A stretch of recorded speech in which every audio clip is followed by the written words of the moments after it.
उसकी मासूम हंसी और दिलकश अदाओं ने न जाने कितनों के दिल चुराए थे। अपनी पहली फिल्म से ही बॉलीवुड में उसके नाम का डंका बजने लगा था। उसकी शुरुआती 3 फिल्में इस कदर सफल रही कि देखते ही देखते शोहरत की बुलंदियों तक जा पहुंची। लेकिन वो सिर्फ एक्टिंग करने के लिए नहीं बनी थी, बल्कि उसकी आवाज में भी ऐसी खनक थी कि वो 90 के दशक में पॉप म्यूजिक की क्वीन बन बैठी। लेकिन कहते हैं कि मिलेगा उतना ही जितना किस्मत में लिखा है। जब वो अपने करियर के फलक पर थी, तभी अचानक एक ऐसा हादसा हुआ जिसने उनके करियर पर पूर्ण विराम लगा दिया। एक्टिंग तो पहले ही छूट चुकी थी, अब वो गाने लायक भी नहीं रही। हम बात कर रहे हैं कभी गोविंदा और सैफ अली खान जैसे सितारों के साथ काम कर चुकी एक्ट्रेस और सिंगर रागेश्वरी की। आज के इस वीडियो में हम बात करेंगे रागेश्वरी के एक्टिंग और सिंगिंग करियर की, और साथ ही बात करेंगे उस हादसे की जिसने उनका करियर तबाह कर दिया। तो बने रहिए हमारे साथ इस वीडियो के आखिर तक। रागेश्वरी लूम्बा का जन्म 25 जुलाई 1977 को मुंबई में एक मिडिल क्लास फैमिली में हुआ था।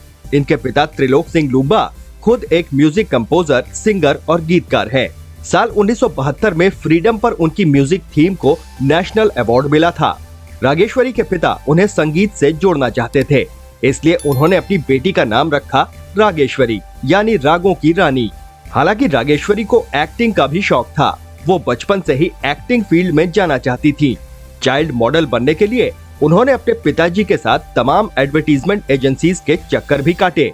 जब वो महज 13 साल की थी, तभी डायरेक्टर शेखर कपूर की नजर उन पर पड़ी। उन्होंने रागेश्वरी को एक फिल्म में बॉबी देओल के अपोजिट लीड रोल के लिए ऑडिशन का मौका दिया। हालांकि वो कामयाब नहीं हो सकी, लेकिन उन्होंने हार नहीं मानी, वो डटी रहीं। आखिरकार 17 साल की उम्र में उन्हें पहली फिल्म मिल ही गई। जिद उनकी साइन की हुई पहली फिल्म थी, लेकिन उनकी सबसे पहली रिलीज हुई फिल्म थी साल 1993 में आई गोविंदा चंकी पांडे स्टारर आंखें। फिल्म में वो चंकी पांडे के अपोजिट थी। जिद साल 1994 में रिलीज हुई और इसी साल उनकी एक और फिल्म आई मैं खिलाड़ी तू अनाड़ी, जिसमें वो सैफ अली खान के अपोजिट थी। आंखें और मैं खिलाड़ी तू अनाड़ी दोनों ही फिल्में बॉक्स ऑफिस पर खूब कामयाब रही।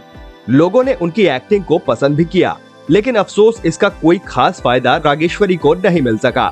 सफल फिल्में देने के बावजूद इंडस्ट्री में उन्हें वो जगह हासिल नहीं हो सकी जिसकी सही मायनों में वो हकदार थीं। मैं खिलाड़ी तू अनाड़ी के बाद उन्हें फिल्में मिलनी ही बंद हो गई। मजबूरन उन्हें टीवी की तरफ रुख करना पड़ा। उन्होंने MTV, channel V, BBC, Sony जैसे कई चैनलों के लिए शो होस्ट किए। चैनल वी पर बतौर वीजे उनका काउंटडाउन शो BPL OA खूब पॉपुलर हुआ। इसी बीच साल 1997 में उनकी एक और फिल्म रिलीज हुई, दिल कितना नादान है। लेकिन तब तक रागेश्वरी समझ चुकी थी कि फिल्मी पर्दा उनके लिए नहीं है। उन्होंने एक फैसला किया, एक ऐसा फैसला जो उनके करियर की दशा और दिशा दोनों ही बदलने वाला था। उन्होंने बतौर सिंगर अपना करियर बनाने का फैसला किया। उन्होंने अपनी आवाज में एक गाने का डेमो तैयार किया और निकल पड़ी म्यूजिक कंपनीज के चक्कर लगाने। लेकिन मुंबई मायावी दुनिया है, यहाँ काम मिलना उससे कहीं ज्यादा मुश्किल है जितना हम सोचते हैं। उन्होंने हर दरवाजे, हर चौखट पर हाजिरी लगाई, लेकिन उनके लिए ना कोई दरवाजा खुला न चौखट। जब सारे रास्ते उन्हें बंद लगने लगे, तब जिंदगी के इस मोड़ पर फिर से उनका हाथ थामा उनके पिता त्रिलोक सिंह ने। उन्होंने खुद एक गीत लिखा और उसका म्यूजिक तैयार किया, और रागेश्वरी ने अपने भाई के साथ मालदीव में इसका वीडियो भी शूट किया। एल्बम का नाम था दुनिया। साल 1997 में ये एल्बम आते ही इसके गाने संगीत प्रेमियों की जुबान पर चढ़ गए। खास तौर पर टाइटल सॉन्ग दुनिया खूब पॉपुलर हुआ। इसके बाद अगले ही साल उनका एक और म्यूजिक एल्बम आया, प्यार के रंग। ये एल्बम भी कामयाब रहा। इसके बाद तो म्यूजिक प्रेमियों में उनकी दीवानगी इस कदर बढ़ी कि रागेश्वरी डांस ग्रुप के साथ वर्ल्ड टूर करने लगी। हालांकि फिल्मों के लिए उन्होंने कम ही गाने गाए। शाहरुख खान स्टारर 1-2 का 4 में उनका गाया गाना ओसाका मोरिया हिट रहा था। साल 2000 के स्वागत के लिए उन्होंने एक एल्बम तैयार किया था जिसका नाम था Y2K साल 2000। इसे नए साल पर धमाकेदार कॉन्सर्ट में लॉन्च किया गया था। जब रागेश्वरी इस एल्बम के गाने इक्की चिक्की का वीडियो शूट कर रही थी, तभी उन्हें मलेरिया हो गया। इस कॉन्सर्ट के एक हफ्ते बाद एक दिन सुबह जब रागेश्वरी उठी तो उन्हें कुछ अजीब सा महसूस हुआ। वो ये जानकर सन्न रह गयी कि उनके शरीर के बाएं हिस्से ने काम करना बंद कर दिया है। उन्हें बेल्स पैल्सी नाम की बीमारी ने अपनी चपेट में ले लिया था। समस्या इतनी गंभीर थी कि वो बोल तक नहीं पा रही थी। लेकिन उन्होंने हिम्मत नहीं हारी। इस बीमारी से निपटने के लिए उन्होंने योग का सहारा लिया।